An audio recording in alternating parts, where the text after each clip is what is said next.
बड़े अफसर ने छोटे को डांटा, आप निकम्मे हैं, एकदम गधे हैं। छोटा बोला ठीक कहते हैं सर, आप मुझसे बड़े हैं।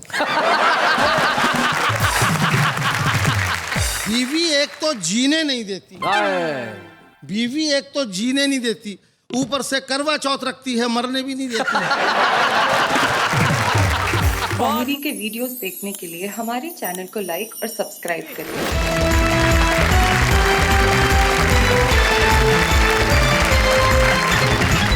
स्वागत है आपका उसी कार्यक्रम में जिसका नाम है वाह वाह, क्या बात है।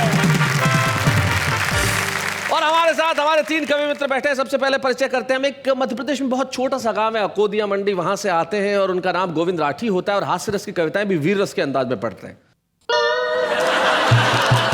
सुरेश भैया, मैं तो मोहब्बत वाला आदमी हूँ। मैंने कहीं लिखा था कि खुद अपने ही हाथों से आग मत लगा, ये दिल के रिश्ते हैं, दिमाग मत लगा। हाय हाय हाय हाय हाय हाय हाय। और तू मेरी मोहब्बत का कायल है अगर, इसमें 2 का गुणा कर 4 का भाग मत। हाय हाय हाय हाय हाय हाय। अकोदिया मंडी से हमारे साथ आते हैं गोविंद राठी। उनके पास जो बैठे हैं वो मुरादाबाद से आते हैं और नाम भी बड़ा कमाल का है साहब। इनके बिना जो बीच में बैठे हुए ना, कुछ भी संभव नहीं है। तरक्की चाहिए तो इनकी जरूरत, जीवन में कुछ सफलता चाहिए तो इनकी जरूरत, पैसा कमाना है तो इनकी जरूरत, यानी कि हर जगह जिनकी जरूरत हो, बताओ वो कौन होगा? ये और नाम है इनका मक्खन मुरादाबादी। जीवन में मक्खन के सिवा कुछ नहीं हो सकता साहब। और इनके पास जो बैठे हैं साहब, वाह वाह, वो तो बैठे हैं। मैं इनको अक्सर कहता हूं, प्रदीप चौबे जी, अगर जिंदगी में आपको किसी से बदला निकालना हो तो उसे पहले डेट दो कि हाँ मैं तुम्हारे कार्यक्रम में आ रहा हूं, और उसके बाद पहुंच जाओ। ये है प्रदीप चौबे, क्योंकि इनका होना बड़ा कमाल का होता है। आइए सबसे पहले हम तीनों के लिए कहते हैं वाह वाह, क्या बात है। किसे बुलाना चाहती हैं आप सबसे पहले? मिस्टर लाठी का वार किया जाए मिस्टर राठी से। वाह क्या काफिया। मिस्टर लाठी का वार किया जाए राठी से। कमाल हो गया साहब। Thank you.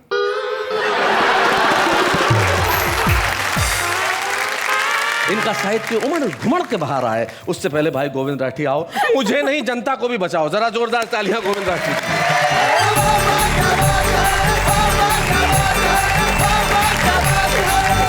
घटना दुर्घटना की बात चल रही है, एक घटना मुझे भी याद आ रही है। सुनाइए। आदमी जिंदगी में फायदे उठाने के चक्कर में लगा रहता है, मगर कभी कभी गलत फायदा उठाने में नुकसान भी करवा लेता है जी। इस घटना में मत देखना सच और झूठ की मात्रा। मेरे सामने से गुजर रही थी एक शव यात्रा। अच्छा। मैंने मित्र से कहा, यार किसकी है? बोले अपने जगदीश जी की है। मैंने कहा ये तो कम उम्र के व्यक्ति थे, स्वस्थ थे, ये कब कहां किसी बीमारी से ग्रस्त थे, कैसे जिंदगी का दामन हाथों से फिसल गया? मित्र बोला ये गलत फायदा उठाने के चक्कर में निकल गया। अच्छा। मैंने कहा मत बुझा पहेलियां, सच सच बता, इसने क्या फायदा उठा लिया? क्यों लगा दी जिंदगी दाव पर? क्यों इतनी बड़ी त्रासदी झेली? मित्र बोला इसे अंतिम संस्कार के सामान पे 50% की छूट मिल गई थी। वो इसने ले ली। अंतिम संस्कार के सामान पर 50% की छूट मिल गई थी, वो इसने ले ली। मगर जो भी करता है अच्छा ही करता है, भाग्य विधाता। कहीं से 100% की मिलती तो सारे परिवार को ले जाता। बहुत अच्छे, बहुत बढ़िया। व्यंग के 2 कवि यहाँ बैठे हुए हैं। मैं चाहता हूँ शैलेश भाई एक व्यंग का टुकड़ा आप सुनाएं। चाहता हूँ। एक घटना फिर देखें। जी। बीमारी में राजनीति। वाह, बीमारी में राजनीति। हालांकि देश की राजनीति ही बीमार है जी, लेकिन फिर भी मैं पढ़ने की कोशिश करता हूँ। स्वागत। 25 तरह की बीमारियों से ग्रसित नेताजी को डॉक्टर ने 25 तरह से समझाया, मगर अफसोस एक शब्द भी नेताजी को बीमारी का समझ में नहीं आया। वो भन्नाकर डॉक्टर से बोले मुझे डॉक्टरी भाषा में मत उलझाओ, हो सके तो मुझे मेरी भाषा में समझाओ। अच्छा। डॉक्टर पहले थोड़ा शक पकाया, फिर उसने नेताजी की भाषा में नेताजी को बताया। बोले नेताजी आपका ब्लड प्रेशर आपके द्वारा किए गए घोटालों की तरह बढ़ गया है। वाह वाह, बहुत अच्छे। आपका ब्लड प्रेशर आपके द्वारा किए गए घोटालों की तरह बढ़ गया है। आपका लीवर एकदम आपके चरित्र की तरह सिकुड़ गया है। क्या बात है, बहुत बढ़िया। बरसों से आप जिस तरह जनता को झूठे प्रलोभन दे रहे हैं, ठीक उसी तरह आपके फेफड़े आपको झूठा आश्वासन दे रहे हैं। क्या बात है भाई, बहुत बढ़िया, बहुत अच्छा। ठीक उसी तरह आपके फेफड़े भी आपको झूठा आश्वासन दे रहे हैं। जीत के बाद आप जिस तरह से ऐंठते हैं, आपकी नसें अट गई हैं। आपकी दोनों किडनियां रामलीला मैदान में अनशन पर जाकर बैठ गई। क्या बात है, बहुत अच्छे, बहुत बढ़िया। आपकी कैंसर और माइग्रेन की रिपोर्ट भी डाउट करने वाली है। मुझे अफसोस है, आपकी आंखों की रोशनियां विपक्ष की तरह वॉकआउट करने वाली है। अच्छा, जो पंक्तियां देखिए शैलेश भैया, आपकी नमक हरामी की आदत से शरीर में नमक की तो भरपाई हो गई है, वाह वाह वाह, बहुत मगर अच्छे। चुनावी सभाओं में मीठा मीठा बोलने से आपकी शुगर हाई हो गई है। क्या बात है, बहुत बढ़िया गोविंद, बहुत अच्छा। आपका हीमोग्लोबिन यानी खून कभी भी खत्म होने की शपथ ले सकता है, और आपका हृदय किसी भी दिन मंत्रिमंडल से त्यागपत्र दे सकता है। भाई वाह, बहुत अच्छे, बहुत बढ़िया, बहुत बढ़िया गोविंद। इसलिए कुछ अच्छा कीजिए, कुछ अच्छा सोचिए, जाकर किसी मजबूर, बेबस और लाचार के आंसू पोंछिए। वाह। अंतिम वक्त किसी गरीब के घर नन्हा सा चिराग जलाइए। शहर नहीं, चूल्हे जल सकें, कोई ऐसी आग जलाइए। वाह वाह वाह, बहुत बढ़िया, बहुत अच्छा। कर जाइए कुछ ऐसा, भारत माता का तार तार हो चुका दामन सिल सके। मरणोपरांत शहीद के परिवार को आश्वासन नहीं, 2 वक्त की रोटियां मिल सके। हाय हाय हाय, क्या बात है, बहुत अच्छा। कर जाइए कुछ ऐसा, जुर्म और भ्रष्टाचार की सारी सलाखें टूट जाएं। जो आंखें उठे किसी भी सरबजीत की तरफ, वो आंखें फूट जाए। वाह वाह वाह, बहुत कर दीजिए कुछ ऐसा, मुफलिस अपनी बेटी के हाथ में मेहंदी रचा सके। जाते जाते बना जाइए वो कानून जो सड़कों पर लुटती हुई दामनी को बचा सके। क्या बात है भाई, वाह, बहुत बढ़िया। वरना वरना वरना वरना हवा हो जाएगी पल भर में ये जितनी भी शोहरत है। क्योंकि सच तो यह है नेताजी, आपको दवाओं की नहीं, दुआओं की जरूरत है। क्या बात है भाई, बहुत बढ़िया गोविंद, बहुत अच्छा।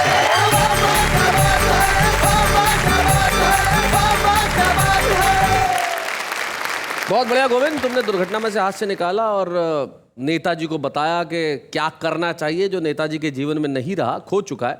अब ये जो ढूंढ के लाने की कला होती है ना साहब, ये सबके पास नहीं होती। तलवार जो चीज नहीं करती ना, वो सुई कर देती है, और यकीन मानिए सुई नहीं आलपिन कर देती है। तलवार से आप वार करेंगे तो शायद किसी का कत्ल कर देंगे, लेकिन अगर आलपिन गड़ाएंगे ना साहब, तो दर्द भी होगा और चीख भी नहीं निकलेगी। अब यही कविता का सबसे बड़ा कर्म है कि दर्द हो और चीख न निकले। ये प्रदीप चौबे ही हैं जो जीवन के फलसफे को सिर्फ एक पंक्ति में इस तरह कहते हैं कि पर्स नोटों से भरा होता है तो मरुस्थल भी हरा होता है। इसलिए जीवन में हरा भरा होने के लिए आदमी को भीतर से भरा होना बड़ा आवश्यक है। हम एक ऐसे कवि को बुलाना चाहते हैं जो अंदर बाहर सब जगह से हरा भरा है। आइए प्रदीप चौबे, जरा जोरदार ताली।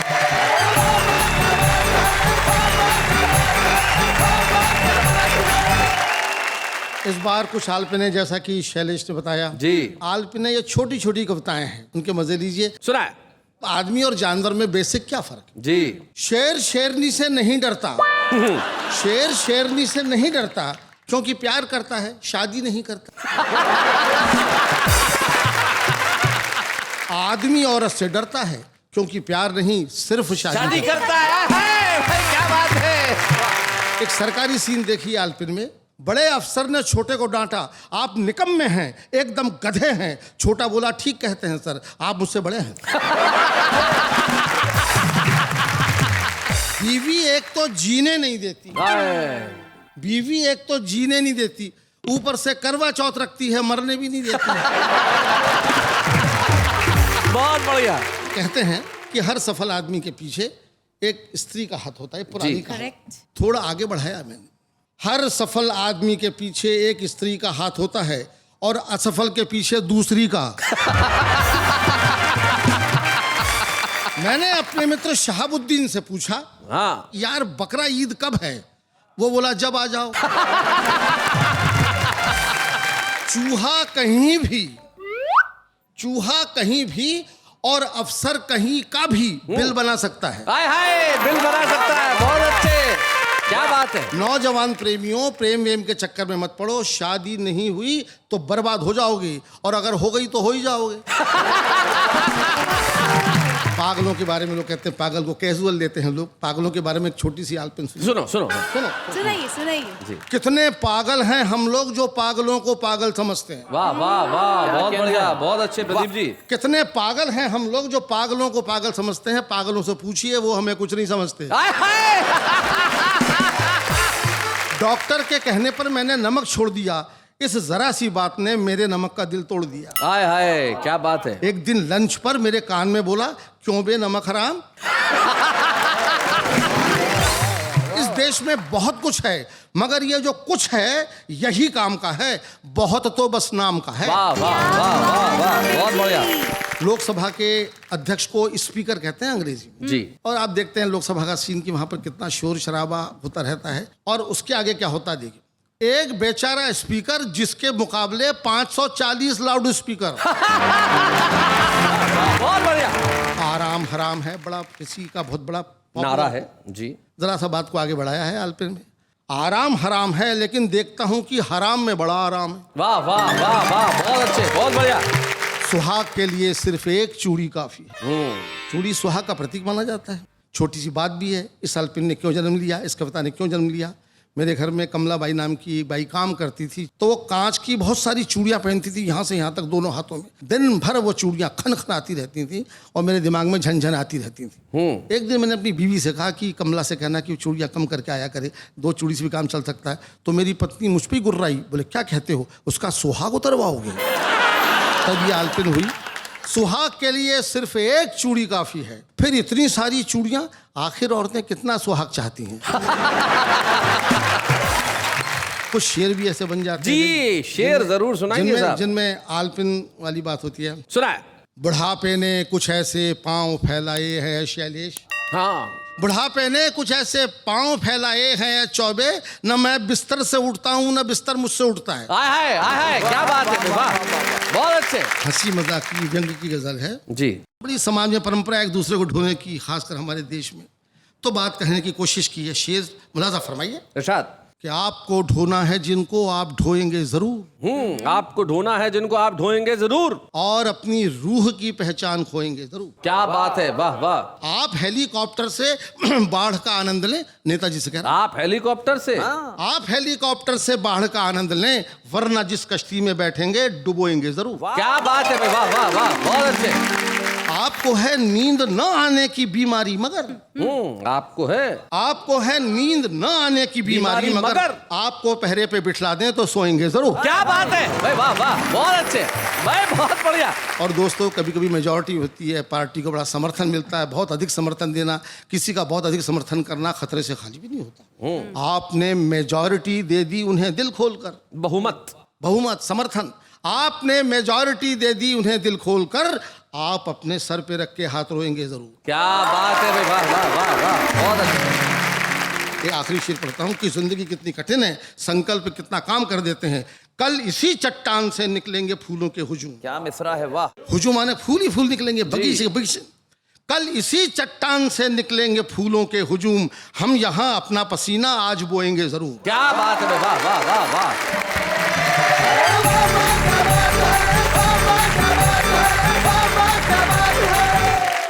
भाई वाह प्रदीप चौबे जी, भाई क्या बात है, बहुत बढ़िया। ये जो जीवन का सच है, छोटी छोटी बातों से सच कितना बढ़िया निकलता है। जैसे क्लास में एक टीचर ने बच्चे से कहा, प्रदीप जी बताओ गन्ने से क्या प्राप्त होता है।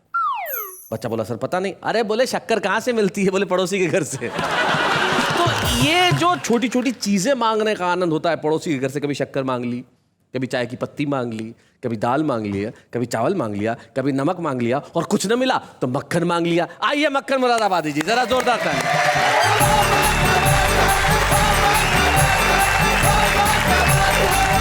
ये घटनाओं और दुर्घटनाओं का एपिसोड है जी। और मेरा नाम ऐसा है जिसके साथ दिन भर घटनाएं और दुर्घटनाएं होती रहती हैं हर घर में। जी। प्रदीप जी के घर जब मैं पहली बार गया, इन्होंने दरवाजा खोला, मुझे देखते ही कहा, सुनती हो मक्खन आ गया। अंदर से आवाज आई, आ गया तो मैं क्या करूं, फ्रिज में रख दो।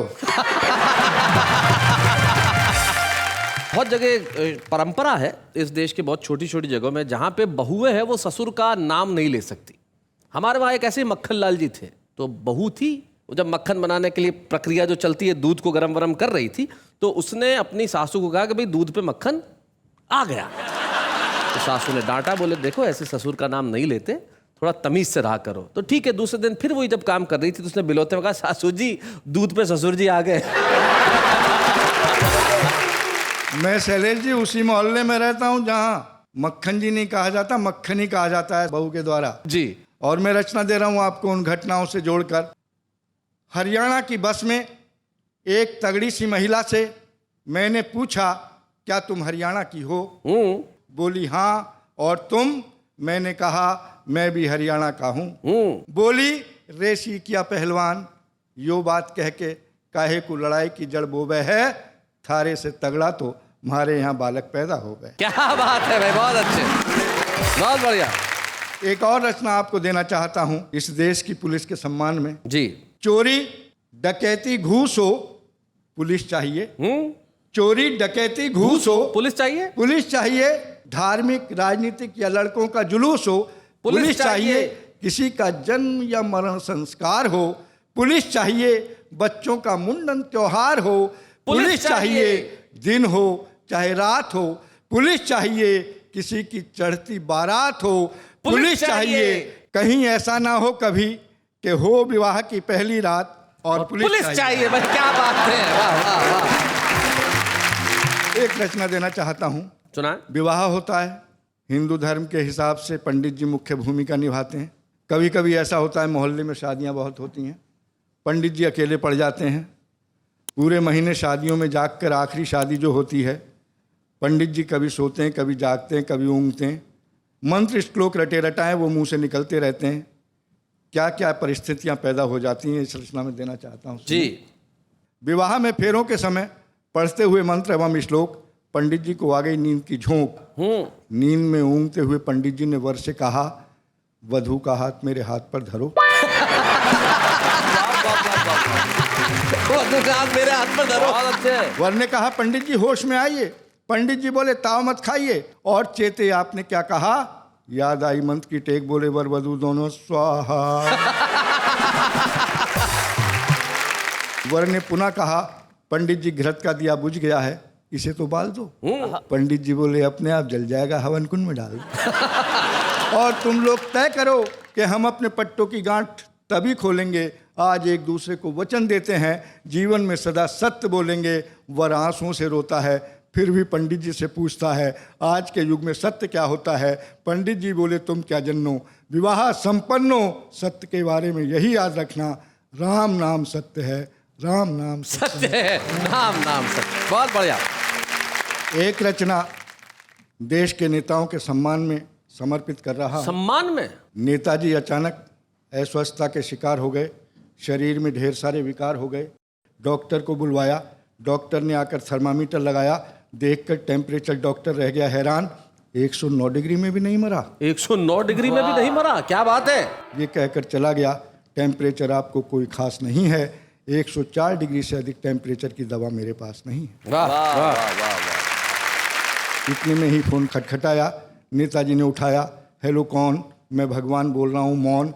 प्रभु आप मौन क्यों हैं, कुछ फरमाइए। भगवान जी बोले, नेताजी मेरे पास आइए। नेताजी ने कहा, फिर प्रभु ऐसा कीजिए, अपने यम को भेज दीजिए। यम आया, नेताजी के घर भरपेट भोजन पाया और बोला, भैंसा तैयार है, नेताजी चलिए। नेताजी ने कहा, जरा सुनिए, अभी आ रहा हूँ, घर पर बतला दूं कि उद्घाटन करने जा रहा हूँ। वाह वाह वाह वाह वाह। जरा सुनिए, अभी आ रहा हूँ, घर पर बतला दूं कि उद्घाटन करने जा रहा हूँ। नेताजी भगवान जी के सामने पधारे, अपने विनम्रतापूर्ण स्वरों में बक्कारे, कहिए प्रभु क्या काम था? मैं तो घर पर कर रहा आराम था। भगवान जी बोले, नेताजी काम ये था, हमारे इस यम का होने वाला रिटायरमेंट है, इसकी जगह किसी ना किसी का होना अपॉइंटमेंट है। मैंने सोचा आपको बुलवाऊं, आपसे ही समस्या सुलझवाऊं, क्योंकि आप जनता का दम निकालने में परफेक्ट हैं। वाह वाह वाह वाह, बहुत बढ़िया। मैंने सोचा आपको बुलवाऊं, आपसे ही समस्या सुलझवाऊं, क्योंकि आप जनता का दम निकालने में परफेक्ट है। और आज से आप विदाउट इंटरव्यू यम की जगह सेलेक्ट हैं। क्या बात है, वाह वाह वाह, बहुत बढ़िया, बहुत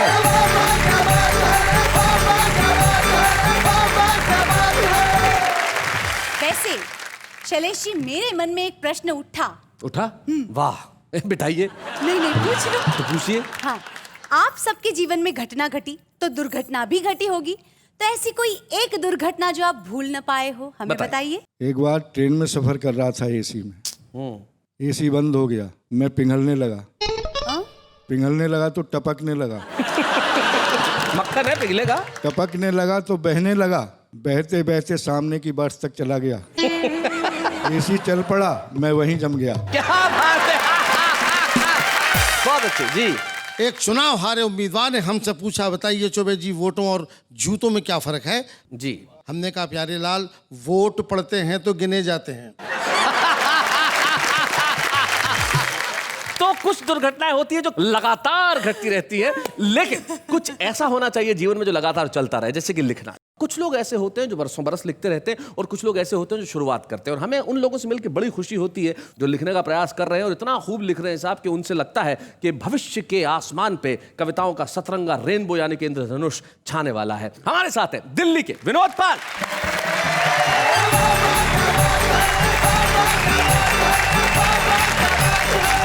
अब दुर्घटना की बात हो रही थी, मैं शैलेश जी छोटा से घर के एक किस्सा बताऊंगा, और ये रियल किस्सा है। जब हम छोटे से थे, हम 3 भाई थे, तो पिताजी कभी कभी महीने में एक बार क्लास लगा लेते थे, लाओ अपना होमवर्क निकाल के लाओ। तो तीनों भाई खड़े हो जाते थे। पापा जी उस वक्त पे किसी किसी दिन में पहाड़े टेबल बीच में से, और जो डॉटिंग टेबल होती है वो सबसे ज्यादा खतरनाक होती है साहब, जो बीच में कहीं से भी पूछ ली जाए। जी। पिताजी ने बड़े भाई से पूछा, नोचोक 27। बीच वाले भाई मंझले भैया बोले, पापा जी 28 होते हैं ना। अब मेरे छोटे होने का फायदा ये था, मैं पीछे जोड़ चुका था। मैं बताऊं? कह रहे अच्छा तू बताएगा, बता 12 चौक कितने होते हैं। ये दुर्घटनाएं होती हैं साहब जी। एक दिन हमने पिताजी से पूछा, मेरी शादी क्यों नहीं हो पा रही है? सारे यार दोस्त ब्याह गए, मेरी बारी नहीं आ रही है। पिताजी बोले, ये तो मंदिर में चढ़ाए तेरे नारियलों का प्रताप है बेटा, जो देवी मैया तुझे इस मुसीबत से बचाए। बहुत अच्छे, बहुत बढ़िया। मैंने पूछा, पिताजी आप इसे मुसीबत क्यों मानते हैं? तो पिताजी ने अपना पास्ट बताया मुझे, और वो पास्ट इस प्रकार से। जी। जब से शादी हुई तब से रोता रहा। पिताजी बोल रहे हैं तुम्हारे? पिताजी बोले जी।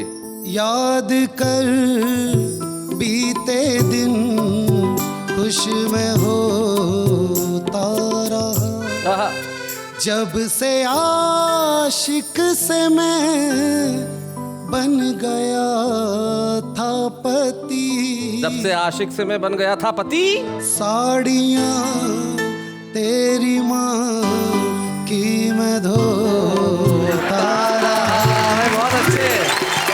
और अब आपको एक शेर से जोड़ता हूँ साहब, जो सिर्फ कुंवारों के लिए, और मैं चाहूंगा यहाँ पे कुंवारे उन्माद में रहें जी। कि जमी पे रह के क्यों आसमान ढूंढते हो? सुनो। हाँ। कुंवारी।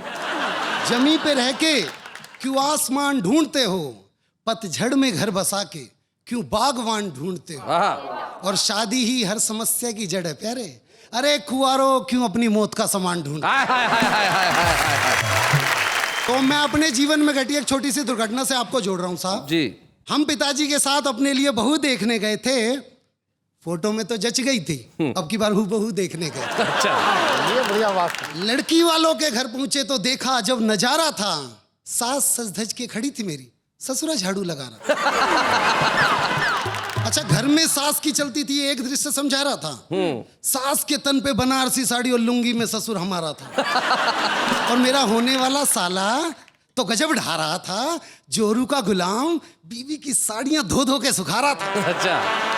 ससुर ने अंदर बुलाया, सोफे पे बिठाया। जैसे ही हम सोफे पे बैठे, मुंह से निकला उई। उठ के देखा तो सोफे पे गड़ी हुई थी सुई। ससुर बोला, बेटे मैंने तेरी सास की साड़ी में फॉल लगाया था, और जल्दबाजी में इस सुई को उल्टा मैंने ही गड़ाया था। क्या बात है। खैर, उसे चाय नहीं मैं कह सकता, हमारे लिए जो आई थी लगता था जैसे चाय नहीं आयुर्वेदिक दवाई थी। और चाय के साथ जो बिस्कुट आए थे, लगता है गलती से परोस दिए, कुत्तों के लिए मंगवाए। एक तरफ तो मेरा ससुर अपनी बकवास बातों से मेरा सिर धुन रहा था, बगल में खड़ा लड़की का जीजा स्वेटर बुन रहा था। इतने में ससुर ने बेटी आ जाओ कहकर आवाज जो लगाई, 2.5 हाथ का घूंघट करके वो लड़की फिर आई। मैंने बोला जी मैं लड़की से अकेले में बात करना चाहता हूँ। हाय हाय, शर्माते हुए, लजाते हुए। ससुर बोला आइए समधी जी मैं आपको अपनी रसोई दिखाता हूँ। रसोई दिखाता हूँ। उनके जाते ही मैंने पूछा हेलो क्या नाम है तुम्हारा? बोली जी पूरा नाम लूसी है हमारा। मैंने कहा जी आपको नहीं लगता कि आपका नाम कुत्ते कुतियाओं से मिलता जुलता है? वो बोली मेरा तो सिर्फ नाम है, आपका तो हुलिया भी मिलता है। हमने अपने आप को संभाला, अगला सवाल उसकी ओर डाला। मैंने कहा कहाँ तक पढ़ी हो ये तो बता दीजिए। वो बोली जितने आप पढ़ चुके उसमें से 12 क्लास घटा दीजिए। मैं बोला क्या मतलब? आप हैं चौथी फेल, फिर भला कैसे होगा आपका मेरा मेल? फिर उसने पूछा आपको किस नाम से जानते हैं? मैं कहा जी बंदे को विनोद पाल के नाम से पहचानते हैं। कह रही बेटा जिस तरह से तू तुक से तुक भिड़ा रहा है मुझको तो कोई छोटा मोटा कवि नजर आ रहा है। मेरे हाँ कहने पर कहने लगी अच्छा वाह वाह क्या बात है, पे कभी कविता सुनाई है? सच सच बता तेरी कविताओं से कितनी कमाई है? मैं बोला है पागल लड़की क्या तेरी समझ में नहीं आता है एक कवि का घर कविताओं से कहाँ चल पाता है? वो बोली वाह बेटे हास्य में व्यंग मार रहा है, कवियों के सामने कवियों की उतार रहा है। फिर तो उसकी इच्छाओं की शुरू हुई बरसात और कुछ ही देर में पता चल गई हमको अपनी औकात। बोली नेता का रिश्तेदार नहीं तू, करता भ्रष्टाचार नहीं तू, पास तेरे एक कार नहीं, ढंग का एक कारोबार नहीं है, कंप्यूटर पे अकाउंट नहीं है, जेबों में अमाउंट नहीं है, कंपनी का मोबाइल नहीं है, कपड़ों में स्टाइल नहीं है, पास तेरे लैपटॉप नहीं है, तेरे संग स्कोप नहीं है। क्या बात है, वाह वाह, बहुत बढ़िया। सर से लेके पांव तक मुझको लकवा मार गया, एक लड़का होकर के मैं मॉडर्न लड़की से हार गया। क्या बात है भाई, वाह वाह। मैंने ताउम्र ना शादी करने का सोच लिया था क्योंकि मैंने शादी का सही अर्थ गुलामी खोज लिया था, क्योंकि मैंने शादी का सही अर्थ गुलामी। क्या बात है भाई, वाह वाह वाह वाह, बहुत बढ़िया विनोद, बहुत अच्छे। आपको इस घटना ने दुर्घटना से बचा लिया, बहुत अच्छा किया, बहुत बढ़िया किया। लेकिन मैं एक बहुत गंभीर बात कहना चाहता हूँ, ये बिल्कुल सच्ची घटना है, मेरे मित्र के साथ हुआ। मेरा मित्र गया लड़की को देखने, लड़की को देखते बोला क्या इंडियन इकोनॉमी के बारे में तुम्हारा क्या ख्याल है? मुझे तो कुछ भी इसके बारे में जानकारी। अच्छा अच्छा अच्छा, व्हाट डू यू थिंक कि ये डिसइन्वेस्टमेंट होना चाहिए या नहीं, ये जो सरकार इन दिनों कंपनियों के लिए कर रही है? लड़की ने कहा बोले अच्छा अच्छा ये बताओ कि ये जो रुपया गिर रहा है डॉलर के मुकाबले तुम क्या सोचती हो? बोले कुछ भी नहीं सोचती। बोले अच्छा ठीक है, मुझे लगता है तुम्हारा जो लेवल है थोड़ा सा मेरे मुकाबले का नहीं, मैं चलता हूँ। जाने लगा तो लड़की ने पीछे चावा दिया, भैया एक मिनट भैया 3 आदमियों के चावल बनाने हो तो कितने कटोरी लगेंगे? क्या बोले मुझे नहीं पता। अच्छा घर के अंदर 10,000 रुपये खर्चा हो, 2,000 बिजली का बिल आता हो, 1,500 रुपये नौकर के लगते हो, 8,000 का किराना हो, तो बताइए बचाऊंगी कैसे? बोले मुझे नहीं पता। बोले बहुत अच्छे, अच्छा ये बता दो घर में 10 आदमियों को खाना करना हो, टमाटर कितने मंगवाऊं? बोले मुझे क्या पता। बोले यही है बेटा, जो जीवन में पता होना चाहिए वो तुम्हें पता नहीं है, और जो पता नहीं होना चाहिए उसे पता करते हो तुम खुशियों का पता ढूंढ रहे हो। जीवन में यही सबसे बड़ी गड़बड़ है। खुशियों का पता ढूंढने के लिए आपके पास चीजें बिल्कुल ठीक ठाक होनी चाहिए। लेकिन विनोद पाल, आपने खुशियों का पता ढूंढ लिया है, क्योंकि आप वाह क्या बात है में आ गए और आपने कविता सुनाई और बहुत बढ़िया ढंग से सुनाई, इसलिए खुशियां अपने आप आपका पता ढूंढ लेंगी। इसलिए हम आपको एक छुपे रुस्तम का स्मृति चिन्ह देना चाहते हैं, विनोद पाल। बच्चे हैं या बूढ़े हैं, नर है या नारी है, हंसी देने वालों के सब ही आभारी है, कविता सुनाने वाले अब सबके साथ है। शैलेश जी, मैं ये सोच रही हूँ कि आम आदमी के जीवन में घटना और दुर्घटना क्या होती है?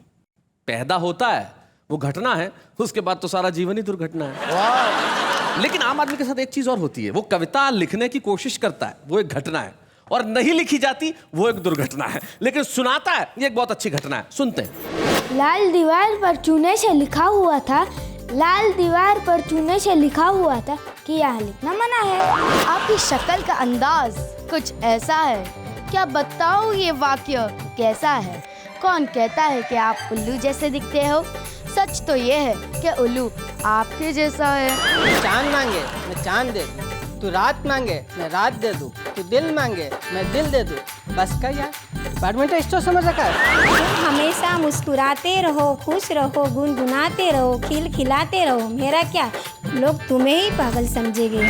कॉलेज की 4 दीवारों में अजीब सा खेल होता है, कॉलेज की 4 दीवारों में अजीब सा खेल होता है, खेल खेल में 2 दिलों का मेल होता है, इसीलिए हर बार पप्पू फेल होता है।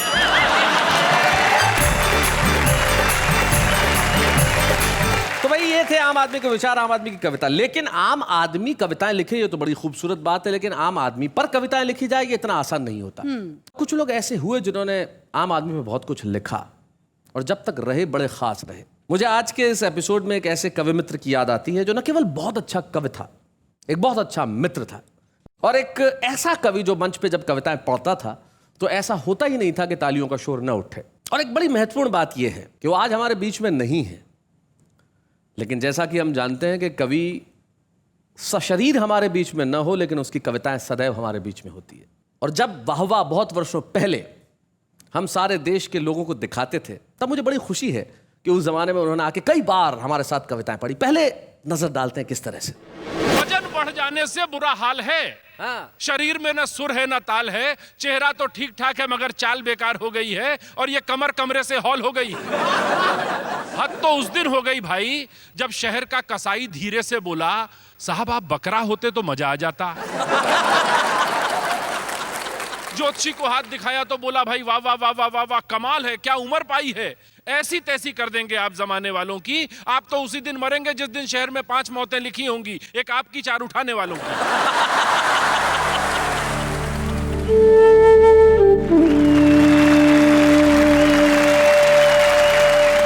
मित्रों, इनका नाम नीरज पुरी है और आज ये शायद एक अजब संयोग है कि जिस तारीख को हम ये एपिसोड शूट कर रहे हैं वो नीरज की पुण्यतिथि। तो आज इस अवसर पे हम चाहते हैं कि नीरज की कविता का पाठ वो करे जिसे कविता नीरज विरासत में देके गए। नीरज की पुत्री आस्था नीरज पुरी।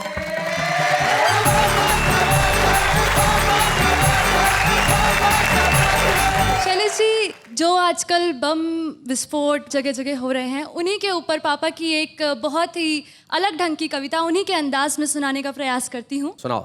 कि विस्फोटों के बाद एक बम बच गया जिंदा, तो उसके पास पहुंच गया न्यूज चैनल का ये बंदा। सबसे पहले अपने चैनल पर खबर दिखाने के लालच में हमने जैसे ही टिफिन का ढक्कन हटाया तो बम मुस्कुराया। क्या कहना है? टिक टिक की एक आवाज आई तो हमने कहा, क्या जिंदा हो भाई?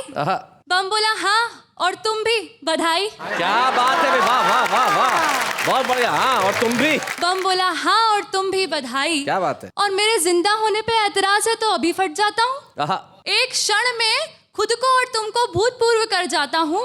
जरा सोचो, जब तुम्हारे मरने का सीन तुम्हारे चैनल पर लाइव टेलीकास्ट होगा तो तुम्हारा चैनल दुनिया में कितना फास्ट होगा। क्या बात है, वाह वाह वाह वाह।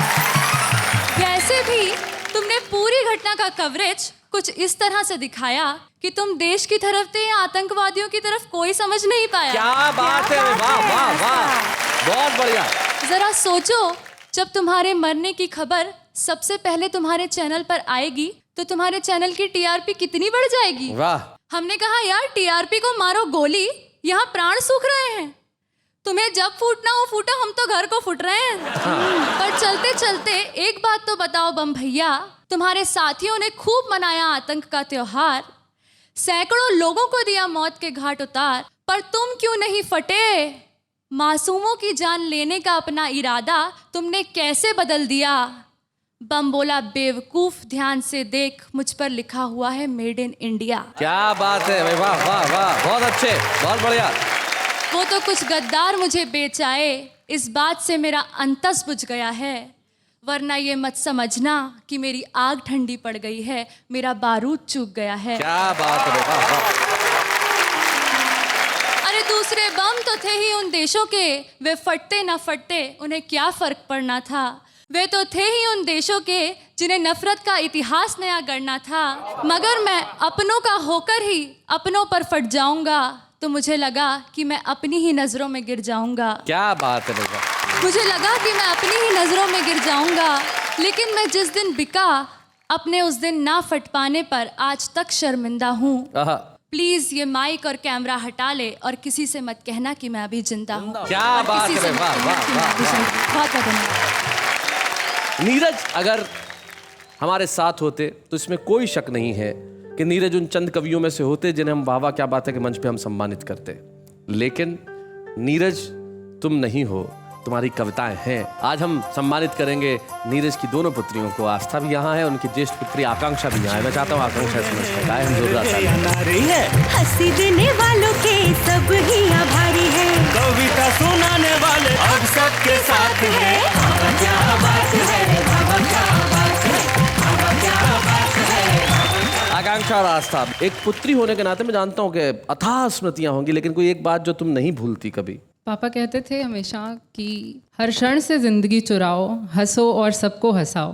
पापा का न रहना इंसान के लिए बहुत ज़्यादा मायने रखता है, खासकर बेटियों के लिए, ये आप सब जानते होंगे। लेकिन उनकी इस बात ने हम लोगों को उस दिन से ये नहीं कह सकते कि रोने के लिए मना कर दिया या कुछ, लेकिन जब भी हम लोग अकेले में रहते हैं तभी रोते हैं। अदरवाइज उनकी यही जो बात है हमें बहुत स्ट्रेंथ देती है कि हर क्षण से ज़िंदगी चुराओ, हंसो और सबको हंसाओ। क्या बात है, मैं जानता हूँ नीरज सदैव हंसते हंसाते रहते थे। तुम क्या कहना चाहोगी आस्था? जब मैं बहुत छोटी थी तो मैं उनसे कहती थी पापा मुझे भी कविता लिखना सिखाओ, तो उनका हमेशा यही जवाब रहता था कि बेटा कविता लिखना सिखाया नहीं जाता। तो वो बात मुझे उनके जाने के बाद रियलाइज़ हुई कि सच में कविता लिखना सिखाया नहीं जाता। ये उन्हीं का आशीर्वाद है जो आज उनके जाने के बाद उन्होंने अपनी कलम मुझे सौंपी है और खुद ब खुद उनकी काव्य यात्रा को और उनकी कलम को मैं आगे बढ़ा रही हूँ। क्या बात है, सचमुच नीरज ने बिल्कुल ठीक कहा। कविता लिखना सिखाया नहीं जाता, जब यहाँ कुछ होता है तो कविता पैदा होती है। यहाँ के खालीपन को भरिए, भरिए मोहब्बत से, भरिए प्रेम से, फिर देखिए कविताएं कैसे उपजती है। और जब उपजेंगी कविताएं हैं तब सारी दुनिया करेगी सिर्फ एक काम, आपके लिए मिलके कहेगी वाह वाह क्या बात है।